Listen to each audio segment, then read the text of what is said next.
Morning students. बेटा आज मैंने आपको ना पहले तो दो बहुत ही इम्पोर्टेंट क्वेश्चंस फंक्शंस के करवाने हैं। एक तो है बेटे एग्जाम्पल नंबर 12।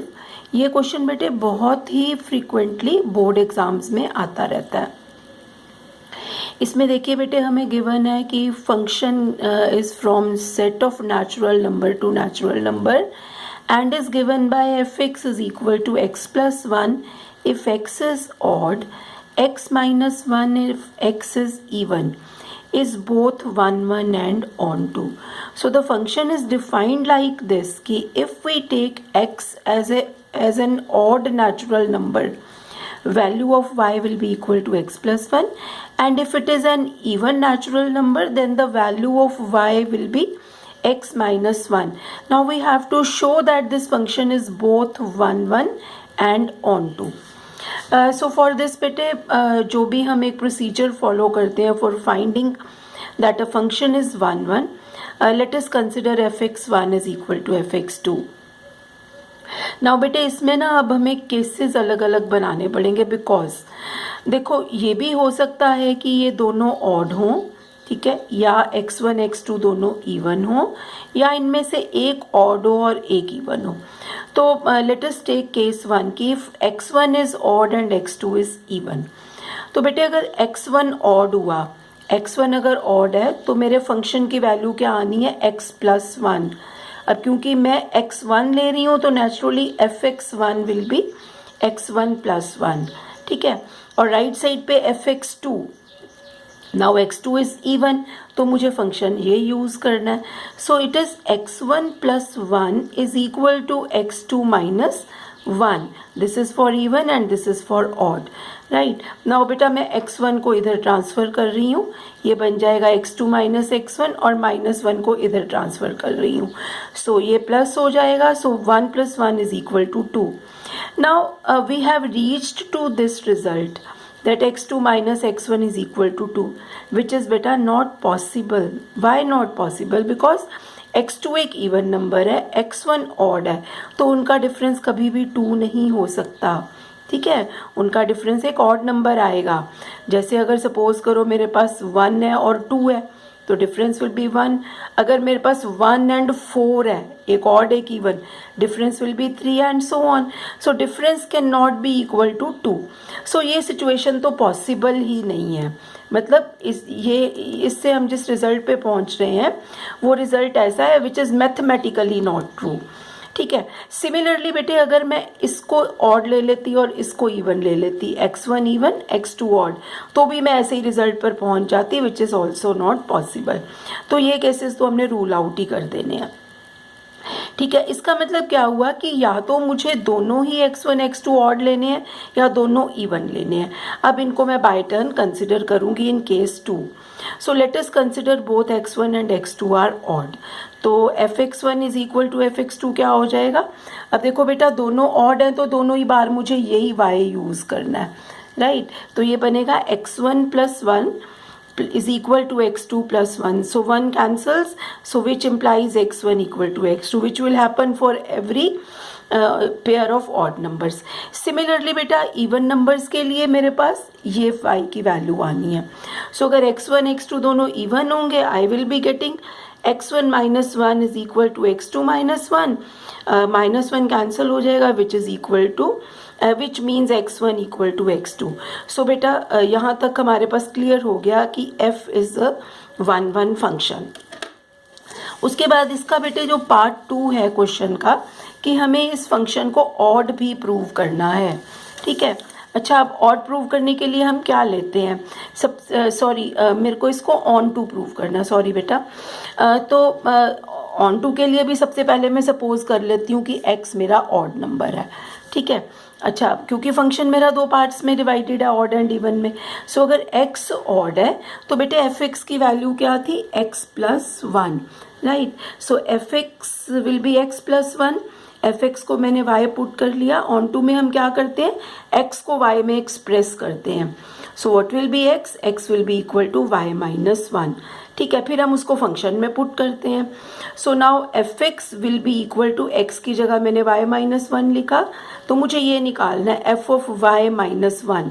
अब मेरा एफ एक्स क्या है, एक्स प्लस वन, तो एक्स को मैं किससे रिप्लेस करूँगी, वाई माइनस वन से, तो एक्स की जगह पर बेटे वाई माइनस वन आ जाएगा, one cancel, this is equal to Y.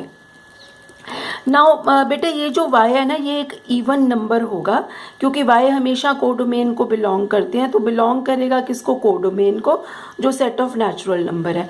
अब ये क्यों होगा इवन बेटे, आपको यहाँ से पता लगेगा, क्योंकि x मेरा क्या था, ऑड में अगर मैं 1 ऐड कर दूंगी तो इवन नंबर आ जाएगा, that means this is an even number.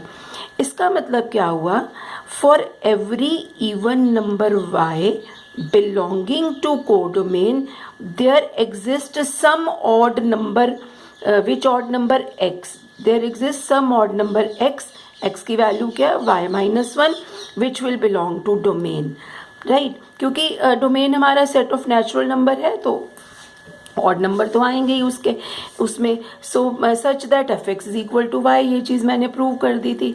So therefore even odd number के लिए तो मेरा रिजल्ट प्रूव हो गया। अब मेरे को लेना है, अगर ऑड ना होता एक्स इवन होता, फिर वही काम करूंगी बेटा मैं, अगर एक्स इवन है तो एफ एक्स में चेक कर लेती हूँ क्या होता है, एक्स माइनस वन, राइट, तो एफ एक्स आ गया एक्स माइनस वन, उसको मैंने y ले लिया, तो x की वैल्यू क्या आ गई, y प्लस वन, ये मैंने पूरा मतलब ये मेरी y की वैल्यू है, ये मेरी x की वैल्यू निकली, फॉर x इज इवन। ठीक है, अब मैं फिर इसको एफ एक्स में पुट करूंगी। अब एफ एक्स क्या होगा मेरा, एक्स की जगह मैंने वैल्यू पुट कर दी एक्स की, वाई प्लस वन, तो यहाँ से देखो बेटे f x f y plus one, so this will be equal to x की जगह क्या आ जाएगा, y plus one minus one, x की जगह वाई प्लस वन आ गया, minus one as it is, so one cancels, this is equal to y. Now y is an odd number belonging to natural number which is codomain, क्योंकि y हमेशा codomain में होता है। ठीक है, अब मैं चेक कर लेती हूँ कि ऑड कैसे हुआ। अब देखो बेटे x मैंने क्या लिया था, इवन, इवन में से मैं 1 माइनस करूँगी तो y बनेगा, तो जब इवन में से 1 माइनस होगा तो नेचुरली वो ऑड नंबर बन जाएगा। इसका मतलब क्या हुआ, for every odd number y belonging to codomain there exists some even number x, ठीक है, where what is x is equal to y plus 1 which will belong to domain such that fx is equal to y, so therefore f is on to। ये तो थी बेटा example number 12। अच्छा, इसके बाद बेटे एक क्वेश्चन है एक्सरसाइज में, that is question number 8, question number 8 exercise 1.2। ये भी बेटा बहुत बार बोर्ड में आता है क्वेश्चन। इसमें हमें क्या करना है, f दिया हुआ है from natural number two natural number defined by this function. अब उन्होंने x की जगह ना n यूज कर लिया, मतलब जैसे हम x लेते हैं ना फर्स्ट सेट को बिलोंग करता हुआ, इसमें हम लेंगे n is belonging to first set of natural numbers. तो बेटे अगर n ऑड है तो y, मतलब ये जो मेरा fn है ना, actually now this is y, ठीक है, तो मेरे y की वैल्यू क्या है, n plus one upon two, और अगर n मैं इवन लेती हूँ तो y की वैल्यू आनी है n upon two for every n belonging to n।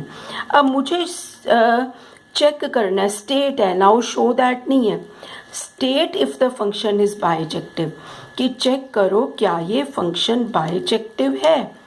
अगर शो दैट होता ना फिर तो क्लियर था कि है ही है, just we are going to prove it. Now in this case we have to check.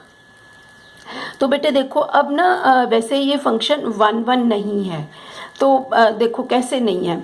आप सपोज कर लो मैंने एक ऑड नंबर ले लिया, एक इवन लिया, n1 मैंने 1 ले लिया, n2 मैंने 2 ले लिया, तो मेरा एफ n1 क्या हो जाएगा, ऑड नंबर के लिए मुझे फंक्शन की वैल्यू क्या लेनी है, n plus one by to. तो नेचुरली अगर ये ऑड है तो मैं ये वैल्यू कंसिडर करूँगी, n की जगह मैंने 1 पुट कर दिया, 1 क्योंकि मैंने n1 को 1 लिया है ना, तो यहाँ 1 आएगा, तो 1 plus one by two is equal to 2 by two which is equal to 1, because 1 is odd तो I have to take f n is equal to n plus one by two. उसके बाद बेटा मैंने दूसरी वैल्यू ली है n2 की 2, तो मेरे को ये मैंने इवन वैल्यू ली है तो मुझे फंक्शन की ये वैल्यू यूज करनी होगी। So f n by two will be equal to n/2 का मतलब 2/2 विच इज़ इक्वल टू 1। अब ध्यान से देखो बेटा, जब मैंने 1 पुट किया तो भी मेरी इमेज 1 बन रही है, जब मैं 2 पुट करती हूँ ना तब भी मेरी इमेज 1 ही बन रही है। This means 2 different values of n are giving me same image. और ये बेटे सिर्फ 1 और 2 के लिए नहीं, आप कोई एग्जाम्पल ले लो। सपोज आप यहाँ पे ले लेते हो ऑड नंबर लेते हो 3 और यहाँ पे आप नंबर ले लेते हो 4, तो उसके अकॉर्डिंगली देखो 3 + 1 4/2 इट इज़ 2। एंड देन अगर आप यहाँ पे लेते हो मैंने क्या लिया था 3 ना, तो 4/2 इज अगेन 2। तो 3 और 4 भी ना सेम इमेज देंगे। इसका मतलब इसमें पेयर ऑफ डिफरेंट वैल्यूज़ जो हैं वो हमें सेम इमेजेस दे रहे हैं। सो f इज़ नॉट 1 1। तो बेटे अगर तो हमें क्वेश्चन पूछा उन्होंने बाइजेक्टिव का, तो फिर तो मुझे ऑन टू की ज़रूरत ही नहीं है ना, क्योंकि बाइजेक्टिव कब होता है, जब वो 1 1 एंड ऑन टू बोथ हो। अब इस क्वेश्चन में वो 1 1 नहीं है, so there is no need of checking that it is onto, that means function is not bijective. ठीक है, क्योंकि 1 1 ही नहीं है तो बाइजेक्टिव का तो सवाल ही पैदा नहीं होता। ठीक है, लेकिन कई बार क्या होता है, वो ये क्वेश्चन ऐसे भी दे देते हैं, state if the function is 1 1 and onto और नॉट, कि क्या ये फंक्शन 1 1 ऑन टू है या नहीं है। तो अब वो बाइजेक्टिव वर्ड नहीं यूज़ करेंगे तो मुझे 1 1 ऑन टू दोनों चीज़ें निकालनी पड़ेंगी। तो मैंने इसका ऑन टू भी निकाल के बताना है आपको। मतलब अगर तो बाइजेक्टिव आता है तो क्वेश्चन यहाँ ख़त्म है, लेकिन अगर वो यहाँ 1 1 ऑन टू करते हैं तो आपको ऑन टू भी प्रूव करना है, चेक करना है। मतलब अब ऑन टू में देखो बेटे क्या करना है हमने, मेरे को पहले लेने हैं ऑड नंबर सारे। तो n अगर ऑड हो तो कौन कौन सी वैल्यू लेगा n, 1 3 5 7 9 11 so on up to infinity, because इसका domain set of natural numbers है। तो बेटे ये वैल्यूज़ मैं फंक्शन में पुट करके देखती हूँ कि मेरे y क्या बनेंगे। अगर मेरे x की वैल्यू, x की जगह यहाँ n है, अगर मेरी x की वैल्यूज़ 1 3 5 7 9 11 है तो what will be y then. सो ऑड में y क्या होना है, n + 1/2। तो देखो अगर मैं 1 लेती हूँ तो 1 + 1/2, 3 लेती हूँ तो 3 + 1/2, 5 लेती हूँ तो 5 + 1/2 एंड सो ऑन। इसको मैं सिंप्लीफाई करूँगी तो ये बेटे मेरे y की वैल्यूज़ ना ये बनेंगी सारी, कि y इज़ इक्वल टू 1 2 3 4। ठीक है, अच्छा अब ये क्योंकि y है तो नेचुरली ये कोडोमेन को बिलोंग करेगा। और आप देख सकते हो बेटे ये सारे ही नेचुरल नंबर आ गए इसके आंसर में। तो अच्छा ये सॉरी ये मैं ऑड के लिए बता रही थी पहले। तो ऑड में भी बेटे सारे ही आंसर्स आ गए हैं। अब अगर सपोज n इवन होता, n इवन का मतलब मैंने क्या पुट करना है, 2 4 6 8। तो मैंने फंक्शन इसके लिए क्या लेना है, n/2। तो अब मेरे y की वैल्यूज़ क्या निकलेंगी। So now y will be 2/2 4/2 6/2 and again they are giving me the same values 1 2 3 4 so on up to infinity. So इसका मतलब है चाहे मैं ऑड लूँ या इवन लूँ, दोनों ही केसेस में मेरी y की values 1 2 3 4 set of natural number बनता है। That means range of the function is this. तो अब इसका बेटे कोडोमेन भी तो वही था ना, फंक्शन मेरा नेचुरल नंबर तक ही है। ठीक है, so range is equal to codomain, so for f is onto function. तो बेटे ये दो क्वेश्चंस बहुत ही इंपॉर्टेंट है, इनको बार बार इस वीडियो में देखकर अपने पास नोट करो और इनकी प्रैक्टिस भी करो।